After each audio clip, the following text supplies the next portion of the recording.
జై శ్రీమన్నారాయణ. నేను మీ icon astrologer Gattupalli Suresh Babu. ఈరోజు మనము ప్రత్యేకమైనటువంటి విశేషాలు ఏంటంటే, కొత్త సంవత్సరం వచ్చింది, 2025 సంవత్సరం వచ్చింది. కాబట్టి ఈ సంవత్సరంలో ద్వాదశ రాశుల వారు అందరికీ కూడా ఎప్పటి నుంచో ఉన్నటువంటి దోషాలన్నీ కూడా తొలగిపోయేసి అన్ని రకాలుగా బాగుండేలాగా ఉంటుంది. కాబట్టి ఈ 2025 సంవత్సరంలో అందరికీ కూడా సుఖశాంతులు, ధనధాన్యాలు, అలానే పెళ్ళిళ్ళు కాని వాడికి పెళ్ళిళ్ళు అయ్యేసి, పిల్లలు పుట్టిన వాళ్ళకి పిల్లలు పుట్టేసి, ఆర్థికంగా వెనకబడిన వాళ్ళందరూ ముందుకు వచ్చేసి, దారిద్ర్య రేఖ కన్నా దిగువలో ఉన్న వాళ్ళందరూ కూడా ఆ అదృశ్య రేఖకి భిన్నంగా విధంగా ఉండేలాగా అందరికి కూడా బాగుండాలని కోరుకుంటూ, అలానే మనకిప్పుడు కొన్ని గ్రహాలు, మనకి ఉన్నటువంటి గ్రహాలు ఏవైతే ఉన్నాయో ఇవి గ్రహ మార్పిడి వల్ల వచ్చేటువంటి మార్పులు, ఆ గ్రహ మార్పిడి వల్ల జరిగేటువంటి పరిణామాలు, పరిస్థితులు, ఈ అనుకూలతగా ఉండేందుకు ఏ గ్రహం ఏ స్థానంలో ఉంటే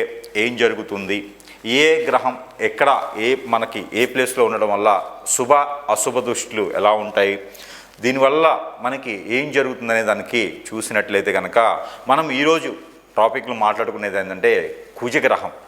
ఈ కుజగ్రహం అనేది మనకి చాలా శుభ దృష్టి ఉండడం వల్ల అశుభ దృష్టి ఉండడం వల్ల ఏం జరుగుతుంది, ఏ రాశి వారికి ఏ స్థానంలో కుజుడు ఉండటం వల్ల మంచి జరుగుతుంది, ఈ కుజగ్రహం ఎలాంటి పనులు చేస్తుంది, ఈ కుజగ్రహంతో వేరే గ్రహాలు ఏమైనా కూటమితో ఉన్నప్పుడు ఎలాంటి పనులు చేసుకోవచ్చు అనేదానికి మనం ఒక్కసారి చూద్దాం, వివరణ చూద్దాము.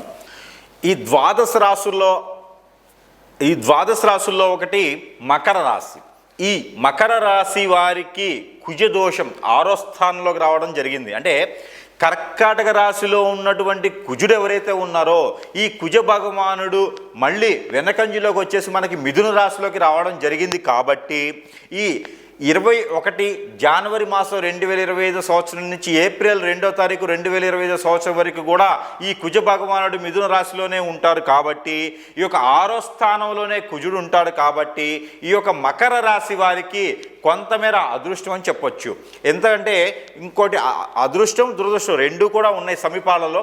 అయితే మీకు ఈ శని భగవానుడు 2వ స్థానంలో ఉన్నారు. మీకు ఇప్పుడు ఈ 2వ స్థానం నుంచి 3వ స్థానంకి మార్చి 29వ తారీఖున మారతాడు. కాబట్టి అక్కడి నుంచి కొంతమేర మీకు బాగుంటుందని చెప్పవచ్చు.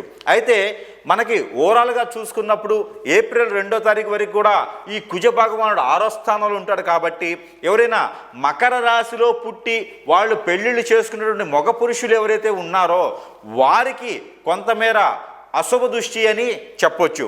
భార్యతో చింతలు, భార్యతో గొడవలు అయ్యేలా ఉన్నాయి. అన్ఎక్స్పెక్టెడ్గా తెలియకుండా విడాకుల వరకు వెళ్ళేటువంటి గొడవలు కూడా కనపడుతున్నాయి. అందుకని మకర రాశిలో పుట్టినటువంటి పురుషులు ఎవరైతే ఉన్నారో వారికి పెళ్ళై ఉంటే కనుక భార్యలతో ఎక్కువగా మాట్లాడినప్పటికీ నోరు జారకుండా అదుపులో ఉంచుకొని ఏదైనా విషయం ఉంటే చిన్నగా నెమ్మదిగా నచ్చ చెప్పుకొని ఉంటే మరీ మంచిది. భార్యలతో కొంతమేర జాగ్రత్తగా ఉండాలి.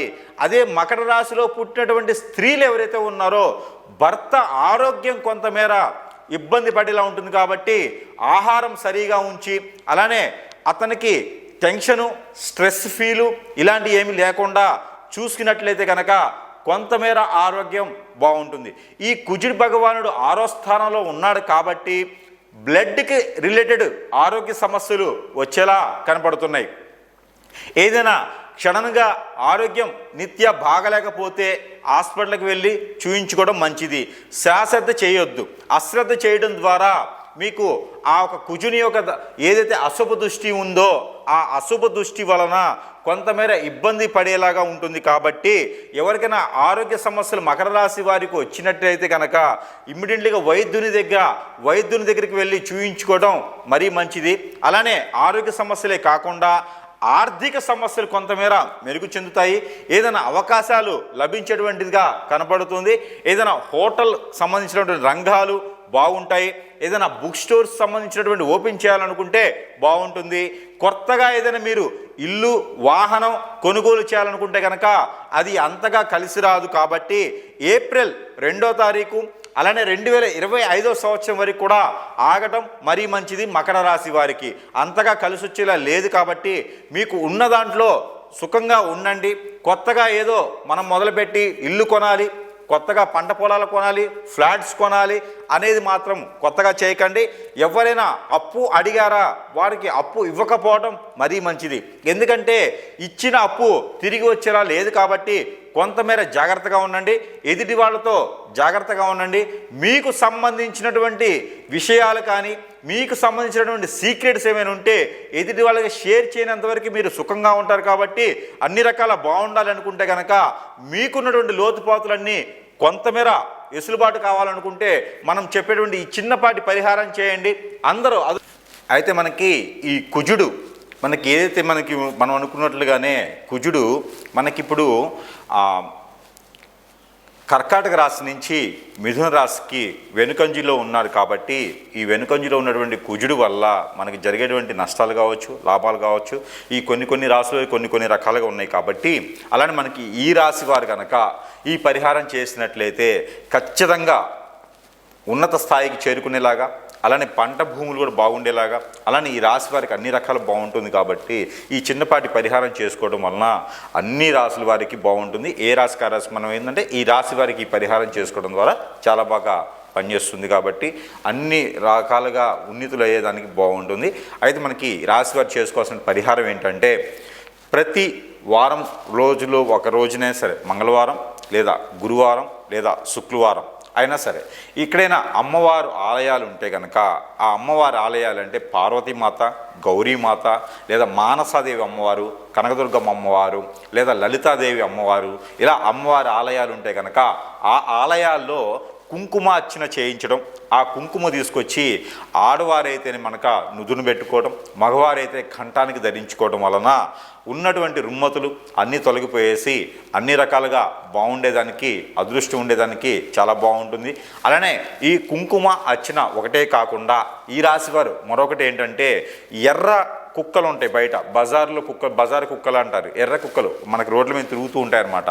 ఆ కుక్కలకి కనుక గోధుమ రొట్టెలు ఏవైతే మనకి ఈ యొక్క దోషాలు సంబంధించిన కానీ ఏదైతే మనకి కోరికలు ఉంటాయి, ఏవైతే కోరికలు ఉన్నాయో అంటే ఎంత వయసు వచ్చిన పెళ్ళి కానిటువంటి వాళ్ళు కానీ ఉంటారు కదా మనం ముందుగా అనుకున్నట్టుగా, అయితే ఈ రాశి వారు ప్రత్యేకంగా ఏదైతే గోధుమ రొట్టెలు ఉంటాయో ఆ గోధుమ రొట్టెల మీద ఈ తేనె కుక్కలు కొన్ని అయితే మనకి ఒరిజినల్ తేనె అయితే కుక్కలు తినవు. అయితే మనకి తేనె లేకుండా ఇలా మనకి తేనె అయితే ఒరిజినల్ కాకుండా ఉండేటువంటి దాబర్ లాంటి తేనెలు అయితే మీకు బాగానే ఉంటుంది. అవైతే ప్రాసెస్ చేసినవి కాబట్టి కుక్కలు కూడా తింటాయి.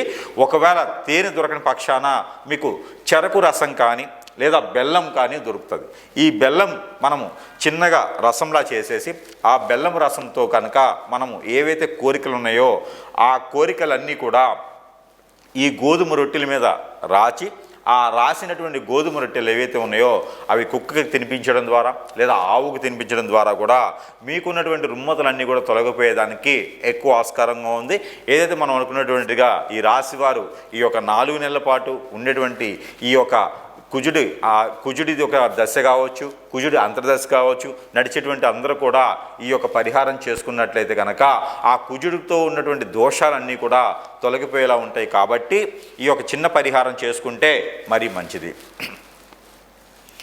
అయితే మనం చెప్పుకున్నట్టుగానే ఈ రాశివారు కనుక ఈ చిన్న పరిహారాలు చేసుకోవడం ద్వారా కుజుడి దశ ఉన్న, కుజుడి అంతర్దశ ఉన్న, కుజ దోషంతో ఎవరైనా బాధపడుతుంటే కూడా ఈ యొక్క చిన్న పరిహారం చేసుకోవడం ద్వారా ఆ కుజుడి నుంచి వచ్చేటువంటి చెడు దృష్టి ఏదైతే ఉందో ఆ చెడు దృష్టి కూడా శుభ దృష్టిగా మలుచుకునేందుకు అవకాశం ఉంటుంది. కాబట్టి ఖచ్చితంగా ఈ రాశివారు ఈ యొక్క చిన్నపాటి ప్రయోగం, ఈ చిన్నపాటి పరిహారం చేసుకోవడం ద్వారా మంచి జరుగుతుంది. కాబట్టి ఈ చిన్నపాటి ప్రయోగం, ఈ చిన్నపాటి పరిహారం ఏంటంటే ఏదైతే నవగ్రహాల్లో కుజగ్రహం అని ఉంటుంది, ఈ కుజగ్రహాన్ని గనక కందులు, ఏవైతే కందులు మనకి ఇంకా మహారాష్ట్ర కందులు అంటారు, అంటే ఎర్ర కందులు ఉంటాయి మనకి, ఎర్ర కందులు, ఎర్ర కందిపప్పు అంటారు. ఇవి దొరికినా మీకు మనం మామూలుగా తెలుగు రాష్ట్రాల్లో దొరికేటువంటి కందులు, కందిపప్పు అయినా ఏవైనా సరే ఆ కుజునికి గనక 1.5 కిలో అంటే 1 కిలో తర్వాత ½ కిలో 500 గ్రాములు అంటే 1500 గ్రాముల కందులు గనక అక్కడ కుజగ్రహం మీద కనుక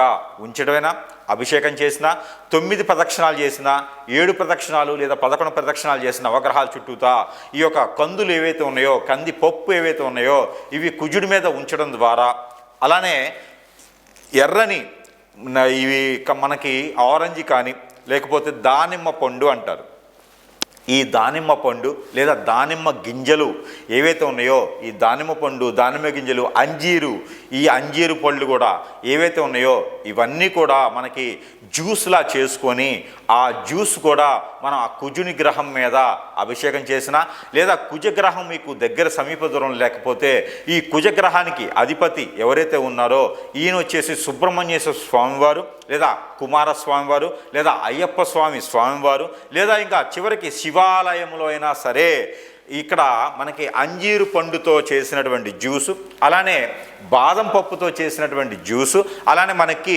ఏదైతే దానిమ్మ పండు అంటామో వాటితో చేసినటువంటి జ్యూసు, చివరిగా మనకి చెరుకు రసం, ఇవన్నీ కూడా కలగలుపుకొని మనం అభిషేకం అర్చన చేయించినట్లయితే గనక ఏవైతే మీకు సమీప దూరంలో ఉన్నటువంటి నేను చెప్పినటువంటి విగ్రహాలకి అభిషేకం చేయడం ద్వారా అన్ని రకాల రుమ్మతులు తొలగిపోయేసి విదేశీ యానానికి వెళ్ళాలనుకునేటువంటి ఎవరైతే ఉన్నారో వారు కూడా కుజదోషంతో బాధపడుతుంటే గనక వారు కూడా ఖచ్చితంగా ఈ యొక్క అభిషేకం చేస్తే, ఈ యొక్క పరిహారం చేసినట్లయితే కనుక అన్ని రకాల రుమ్మతులు తొలగిపోయేలా ఉంటుంది. కాబట్టి ఈ చిన్న ప్రయత్నం కూడా చేయండి.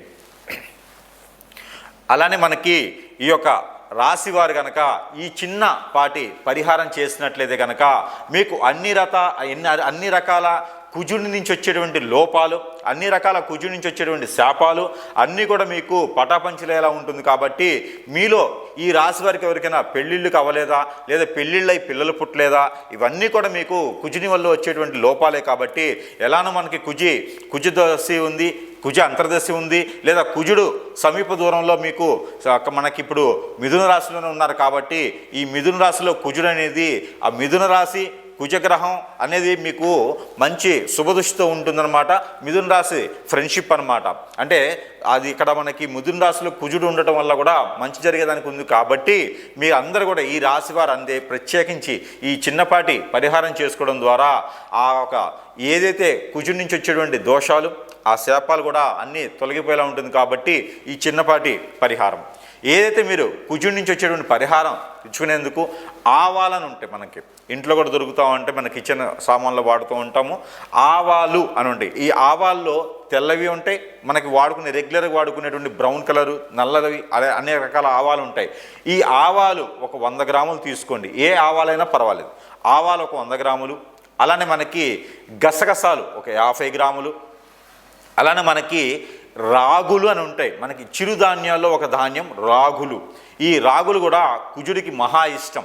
ఈ రాగులు కూడా తీసుకొని ఇవన్నీ కూడా కలగలుపుకొని ఏదైతే మీకు గ్రామ దేవత అంటారు, అమ్మవారి ఆలయం గ్రామ దేవత అంటారు. ఈ గ్రామ దేవత ఆలయాల్లో కనుక మీరు ఆ గ్రామదేవత ఆలయంలో ఉంచినట్లయితే ఆ గ్రామదేవత ఆలయము ఏదైతే ధ్వజస్తంభం ఉంటుందో అక్కడ కూడా ఈ ఆవాలు ఉంచినట్లయితే ఈ ఆవాలు అమ్మవారి దగ్గర ఉంచేటప్పుడు మీరు మనసులో ఏమైనా కోరికలున్నా, మనసులో ఏమైనా దోషాలు పోవాలనుకున్నా కూడా సమర్పించుకొని ఆ ఒక కోరికలు అన్నీ కూడా నెరవేరాలని ఒక అమ్మవారికి మనస్ఫూర్తిగా సమర్పించుకొని 5 నారికేళాలు కనుక మీరు గ్రామదేవత అమ్మవారికి కనుక సమర్పించినట్లయితే మీ ఊరి సమీపంలో గ్రామదేవత లేకపోతే బొడ్రాయి అని అంటారు.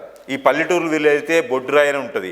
ఈ బొడ్రాయి దగ్గర నేను చెప్పినటువంటి ఆవాలతో పాటు మీరు ఇంకా కూడా వేస్తే కనుక బాదం పప్పు కూడా అక్కడ వదలవచ్చు. బాదం పప్పు కూడా అక్కడ ఆ బొడ్రాయి దగ్గర కావచ్చు, గ్రామదేవతల అమ్మవారి దగ్గర కావచ్చు, ఈ బొడ్రాయి దగ్గర కూడా పెట్టినట్టయితే మీకు మంచి జరిగేదానికి, మీలో ఉన్నటువంటి దోషాలన్నీ విముక్తి అయ్యేదానికి ఉంటుంది. కాబట్టి ఈ పాత్రం అదృష్టం అనేది అందరూ కూడా ఈ చిన్న పరిహారాలు చేసుకొని ఈ రాశివారు అదృష్టవంతులు అయ్యేసి అందరికి కూడా పెళ్ళిళ్ళు అవ్వాలి, పెళ్ళిళ్ళు అయిన వారికి పిల్లలు పుట్టాలి, అందరూ కూడా ఉద్యోగులు అవ్వాలనుకుంటే కనుక ఈ కుజదోష పరిహార నిమిత్తంగా ఈ చిన్నపాటి పరిహారాలు చేసుకుంటే మరీ మంచిది.